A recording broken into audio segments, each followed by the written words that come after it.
જોઈ લો દર્શક મિત્રો, આ છે પાયરેવા. પાયરેવા હાલ અત્યારે કૂવા બધા ઉભરાઈ ગયા છે. આની જગ્યા આના ઘર હોય છે કૂવાની અંદર રહેવાનું.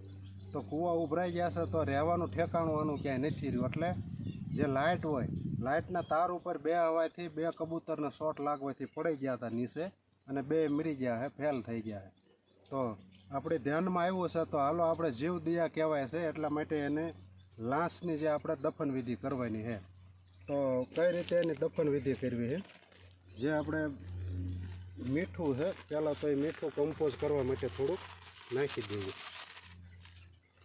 ત્યાર પછી એને બે પક્ષીને આપણે વ્યવસ્થિત જગ્યાએ એને મૂકી દેવી.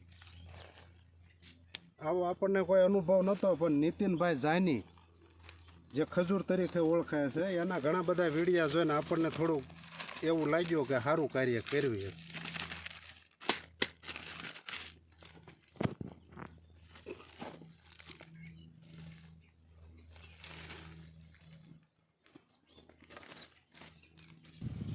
તો તમારે ધ્યાનમાં પણ આવા કોઈ પક્ષીની લાશ મળે રોડે કે ગમે ને, તો આવી રીતે વ્યવસ્થિત એની જગ્યા ખોદી અને તમે એને કમ્પોઝ કરી શકો છો. તો જય માતાજી.